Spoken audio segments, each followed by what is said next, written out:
to another episode of From the Couch Sports. I am your host, Connor, and I got a few things I want to get in today. We haven't had as much big news as far as the NFL goes, but we just wrapped up the Elite Eight for the March Madness tournament, and then we also had a really fun UFC card here in Columbus, Ohio this past weekend. So I want to go over those and talk a couple other fight things as well. To kick things off, we had the Elite Eight, and first game I want to talk about was the Duke-Arkansas game. Duke ended up winning this game 78-69, and the big thing in this game, Duke starters just really they elevated their level of play.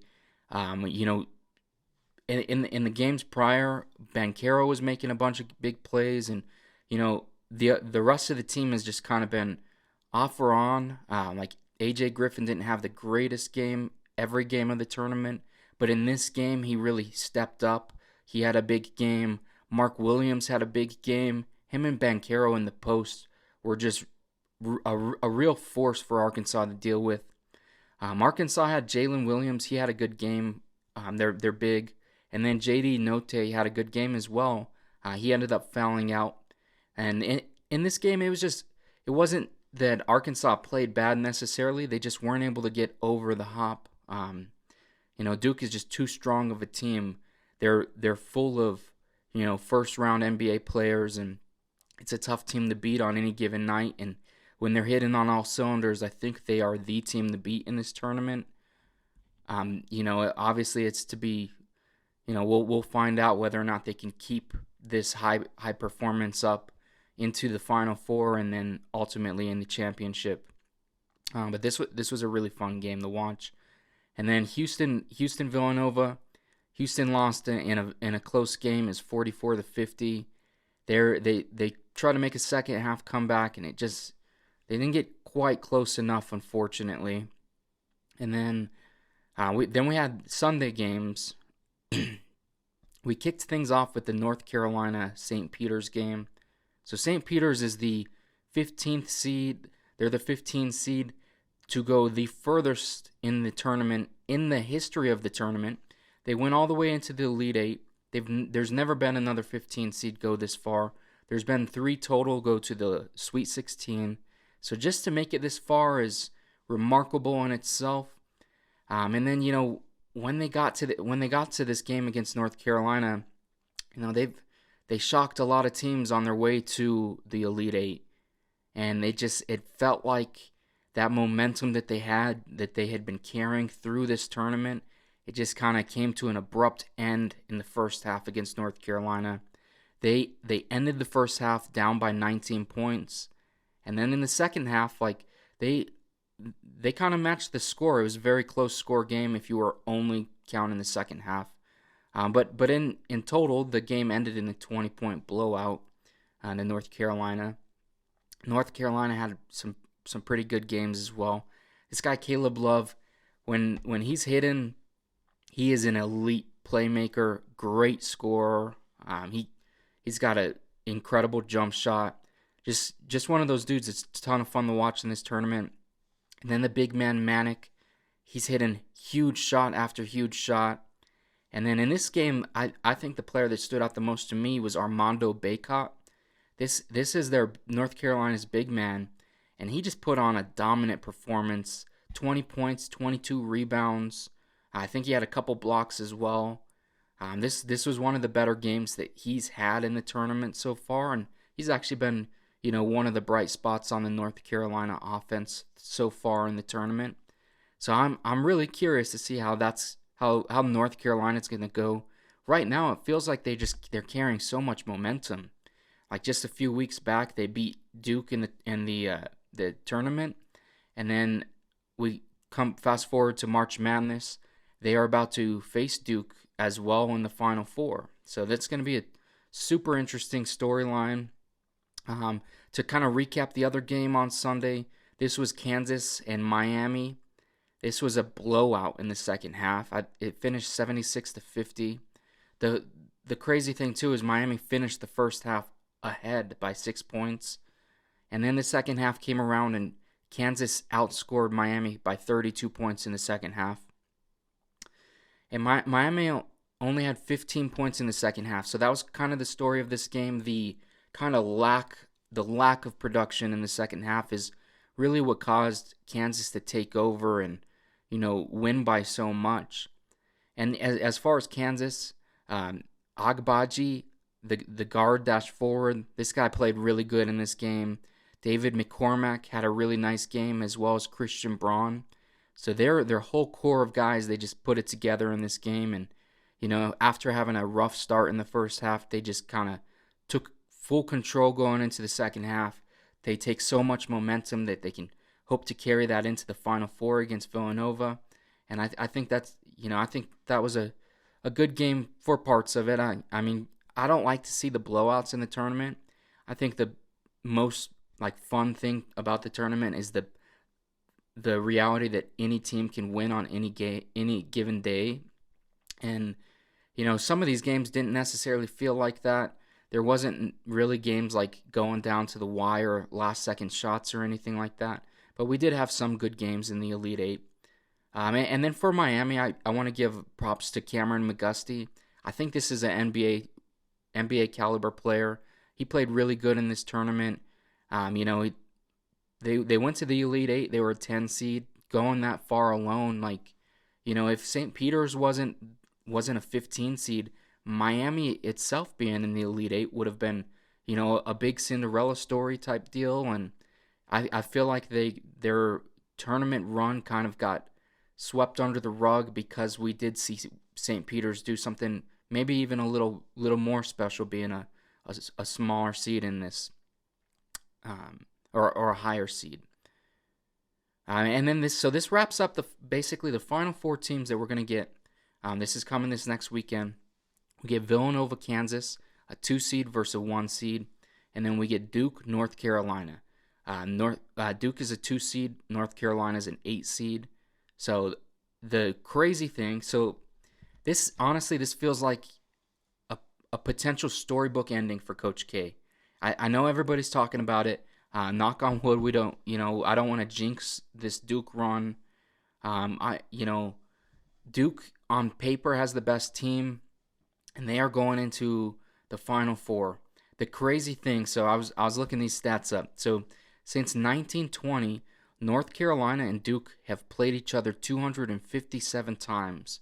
They have never once played each other in the NCAA tournament. So this Final Four, that is a historic moment for Duke and North Carolina.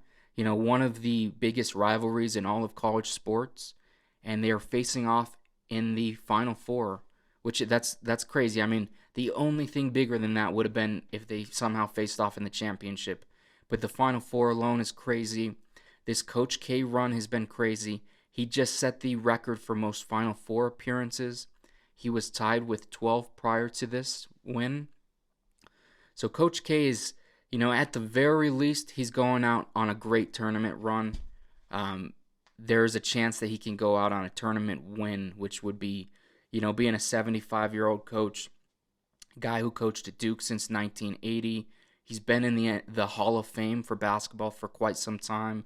He already has the accolades, but this would be, the cherry on top to a Hall of Fame career, one of the greatest coaches of all time in college basketball. If he finishes with a championship, I think that's insane. Those are the kind of things that you love to see in sports. You love to see players go out, win a Super Bowl, win a championship in their last year.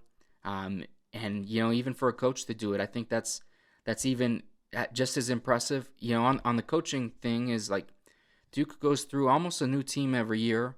They do have some remaining pieces, but the core of their roster, they get 3-4 NBA players every year that are one and dones.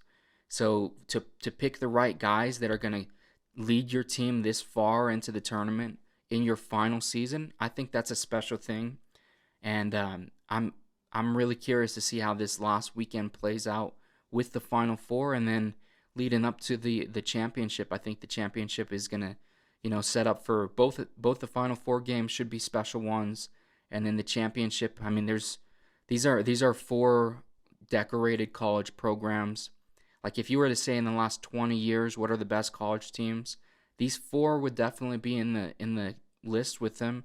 You might include Kentucky, but like Kansas, I don't think anybody would judge you on that. North Carolina, Duke, these teams are historic basketball franchises or schools. But that kind of wrapped up the NCAA tournament, at least the Elite Eight. We'll talk more once the Final Four happens. But this has been a really fun tournament. I think, in my opinion, the college basketball tournament, the setup and all the stakes and how it all goes down, I think is one of the most special, like postseasons in all of sports. I think it's more entertaining than the NBA playoffs. Although I am excited for the NBA playoffs coming up this year, it's just the fact that you can be one and done. You get way more Cinderella stories. You're playing on neutral courts for the most part, and it's this incredible event that they put on once a year. And this year it's been fantastic to watch, and I want to see how things go forward. I'm kind of pulling for Duke. I do like the Cinderella stories, but there's not really anyone left at this point.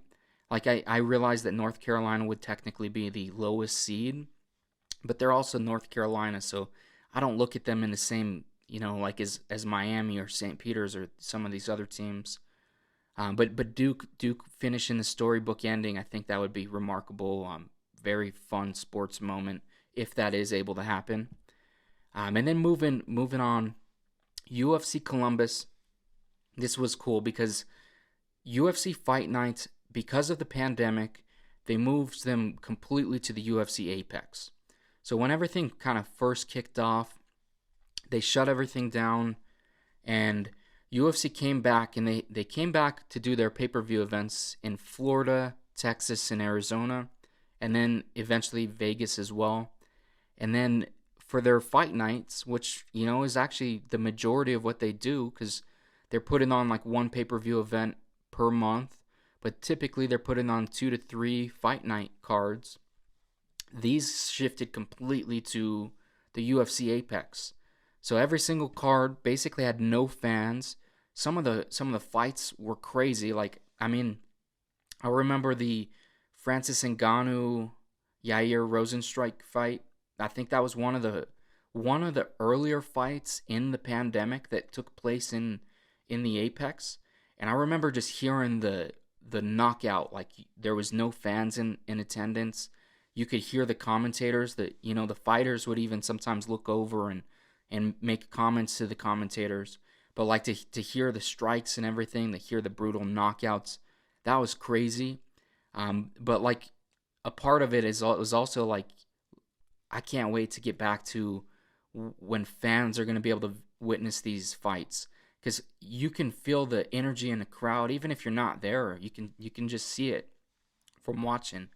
And there is a big difference from at this point I think a couple hundred people get into the Apex. But you compare that to thousands of people in an arena. And we just had, this UFC London card last weekend, and this last card that we just had, UFC Columbus, was also a really fun one. It wasn't as stacked as the London card, which, yeah, I mean, it makes sense. They didn't have as much, like London, you had all these London, like UK fighters that you're waiting to put on fights for. This Columbus fight card, I didn't think it was as stacked, but it still had a lot of really fun fights. The main event in particular, this was Curtis Blades versus Chris Daukaus. Chris Daukaus' second main event in a row. His last one was a loss versus Derek Lewis, and then you get another opportunity against Curtis Blades. And Curtis Blades is that dude. I think people underestimate him because he lost to Derek Lewis in a fight that until he got knocked out cold, he was winning that fight. He lost twice to Francis Ngannou. So he has the losses on his career. He's shown that he's vulnerable. He's a human, but people look at that and they don't. Somehow they push him off like he's not a real contender in this division. Like Curtis Blades is a legit, he's got by far the best wrestling in the heavyweight division. And then because of that wrestling ability, he's able to open up big shots. I've talked about this with Derek Brunson as well. These guys that are heavy wrestlers, they're able to land big shots because people are expecting the takedown, so they're more cautious of that, and they're less cautious of the hands. And at the end of the day, these are men that are 260 pounds. Curtis Blades might not have Francis Ngannou power or speed in his hands, but when he connects clean on another human, he's gonna knock them out. He's a huge dude. He's a heavyweight. There's a reason there's these weight classes, and it was kind of strange. Like he didn't go for a takedown at all. He stood on the feet the whole first round. He cut Chris Daukaus up a few times, and then the second round he just came in with a perfect right hand, and they just put him down. He was able to finish that fight with elbows and hammer fists on the ground. And I think this is a tough loss for Chris. I've seen, I like to watch the fights and then sit and see how some of the media responds, and see what people are saying online about the fighters and whatnot.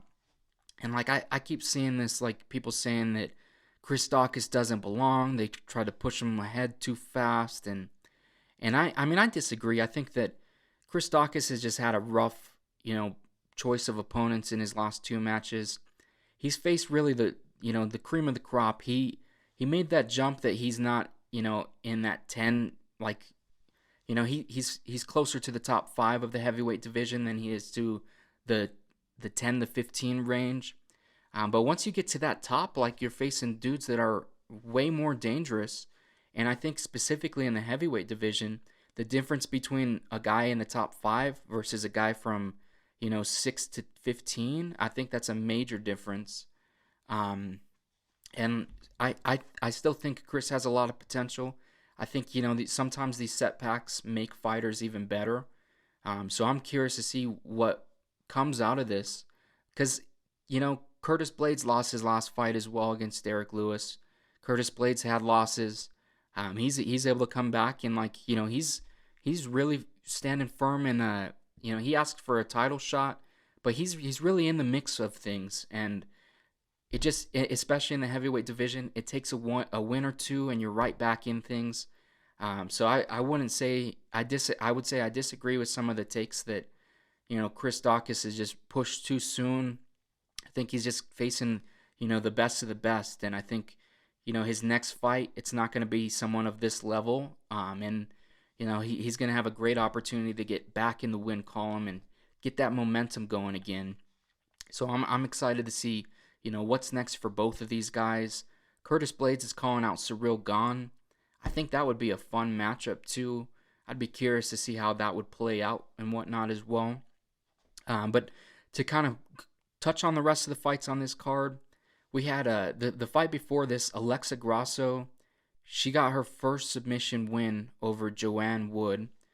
This was a fun submission. Basically, Wood throws a lot of those like spinning strikes, and Alexa just waited till she threw one of those, and she just took her down, took her back, and got the submission. And then the fight before this, I mean, there's a couple really fun fights, but this might have been the fight of the night. Matt Brown versus Brian Barberena. This was just an all-out war. Both guys were just taking each other's heads off. And the outcome, Barberena ended up winning by, I think it was split decision.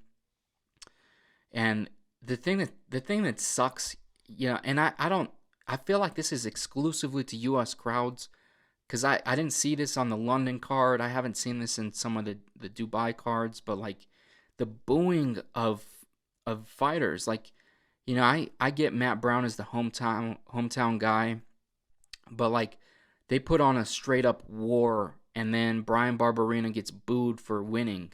And I mean, in reality, it was a very close fight. I think you can argue both ways. I can totally see where the majority of the refs or the majority of the judges were, and see why Barberena won.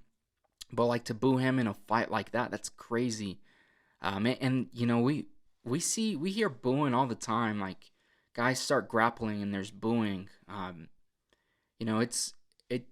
I think watching the London card made me kind of think like, why don't we here in the U.S. like support our fighters like they do in London? Like, in this case, like you got two U.S. fighters fighting against each other. Root for both of them, win or lose. I understand like Matt Brown is from Ohio, so obviously you're gonna root for him first. But they just put on a war. We should celebrate that. We should cheer that. That was an amazing fight. It was a decision, a very close decision. Both dudes were out of this fight bloodied and beat up. Um, you know, this is the type of fight like, sometimes people see like a decision and they're like, oh, that means the fight wasn't as fun. But this is like the decision that you want to see because it was an all-out war between the two dudes. But then the fight before this, and I mentioned this before, but I thought, this is like a flyweight title contender almost, and I thought this fight would have been able to be higher up on the card. But this is Kai Kara-France, and he shocked Askarov. He took his first loss, and this was just a crazy fight. So the first round, Askarov takes Kai Kara-France's back, and he's just on top of him in a backpack the whole round pretty much. And Kai is just defending the submissions, and he's trying to stay safe. He's able to get to the second round, and then the second round comes, and he just starts pushing forward. He stays away from the back of the fence for most of the rest of the fight, and he just starts rocking Askarov. Kai has some of the best stand-up in that weight class, and the second round he like made Askar like panic wrestle almost. He was on his back foot and just, shooting takedowns and not able to do anything. So the second round, Kai completely stole, kind of changed the outcome of the fight, in my opinion, because the first round was all Askar. And then the third round, this one was a very close round. So Askar also took Kai's back again in the third round. But Kai was able to get out of it. And Kai just ultimately did way more damage in this fight. A lot of Askar's, like what you would defend, like saying that he won this fight was he had a lot of control time. He was attempting some submissions here and there, but he didn't really do any kind of damage as far as with strikes. He landed a couple strikes when he was like on his back, but he didn't land anything big. While Kai was, landing strikes, pushing forward. There was times in the second round where it looked like he might aim for the finish. So I totally agree with the outcome. I think that Kai did more damage in the fight. I can also understand the argument that Kai lost the first and the third round, but I think the third round was close enough to give it to Kai. And then the fight before this, Neil Magny, Max Griffin. This was another fun fight. The first round, Max Griffin was just going out and landing huge shots on Magny. It looks like he was going to put him out. And then Magny comes out in the second round, and he's just a totally different fighter. He continues pushing the pace. He's got crazy cardio, and he uses wrestling quite a bit more. So he kind of steals the second, steals the third, and then Magny takes the win in a fight that looks like he was going to get knocked out in the first round. So that was fun. And the Max Griffin still fought like really good in the other two rounds that he lost. Like the second round, I think it was a much closer round, but Magny was opening things up more. And then the third round, you could tell that Griffin was tired, but he was still defending really well, and he was still pushing back. So I thought it was a really fun fight because of that. Mark Jikasi, he fought a tough decision win over Borshev. Borshev is a kickboxer, and he doesn't really have a great ground game. So I think this came to a shock of a lot of people, thinking that Mark was gonna stand up and fight with him, because Mark just did not do that at all. He just took him down every round, and it was just a long, grueling, heavy wrestling approach. But he was able to get another win, so that was, good to see him get back in the win column. And then, that's that's pretty much all I wanted to touch on as far as the UFC card. I didn't get a chance to watch every single one of the prelims, but overall, I thought this was a good card. I mean, I might be a little biased because I'm not really saying too many times that I like a card was a bad card, because I think overall the UFC puts on more good fight cards than they do bad ones. But I did think this was a good one. And then like I think this set up a couple things like Alexa Grasso probably cracks the top five for her division. Maybe she's a win away from a title shot. Kai Kara France, you can make an argument that he should get the next title shot. So I think that does a lot there. Some of these fight night cards end up having, nobody ranked high on the card, so they don't really have any implications as far as future title fights. This one had a bit of everything, so I think that was cool to see. And then I want to talk about another fight. This is outside of the UFC. This is a fight that happened like early Saturday morning, a ONE FC card. This is Demetrius Johnson. He fought Rodtang in a mixed exhibition bout. This was a really fun fight. It started out one round of Muay Thai, 3 minutes, and basically Demetrius Johnson's, if he can avoid getting knocked out in this round by Rodtang, then he can go into the second round and he can use MMA, so he can grapple. Rodtang had no grappling experience. In the first round, Demetrius Johnson surprisingly did pretty good. He landed a couple big shots, but I would say like he was getting beat. And Rodtang was landing big shots back and more big shots. But then you get into Demetrius survives. He gets into round two, and then he just presses forward. It's a totally different fight that they get into UFC MMA rules. And he takes him down, takes his back, and submits him. He chokes him out. He doesn't even get a tap, and he gets back. He gets a crazy win. Like, a guy like Demetrius Johnson, you can make an argument that he's one of the greatest MMA fighters of all time. He's got all the accolades when it comes to title defenses, wins, who he's beat. He's fought in different weight classes, and so at this point, like, what else do you have to prove?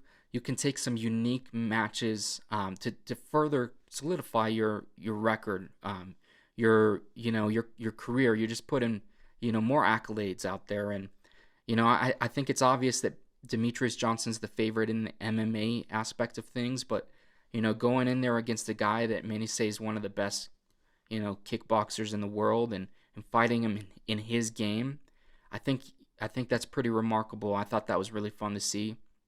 And then I want to talk about a boxing match that just got booked. George Kambosos just agreed to fight Devin Haney in June in Australia. And get this, Devin Haney I think he's 23, 24 years old. Devin Haney signed this contract where if he wins, he's going to have to rematch in Australia again against Kambosos. So basically, he's fighting at least like one or two fights in enemy territory, essentially, because he wants to take those belts. And I shout out to both of these guys. Kambosos was going to fight Loma, and then Loma had the whole war thing going on, so now he's pivoting and fighting Haney. These are both super dangerous guys to fight. You see a lot of guys in the modern day of boxing where they win a belt, maybe they shock someone to take the belt, and then they just want some cakewalks. They want, their mandatory title defenses, and they're not going against the best of the best. And you cannot say that about either one of these guys, Devin Haney or George. And I think that's really fun. I'm very excited to see how that fight plays out. I'm a fan of both of these guys. Their boxing. And this is what I want to see when it comes to boxing. I want to see the best guys in the world fighting each other, and in this matchup, we really are. We're getting two of the very best in their weight class fighting. So I'm excited about that. But that pretty much wraps up everything for this episode of From the Couch Sports. As always, if you enjoy the content, please like and subscribe. But thanks for tuning in, and stay tuned for more.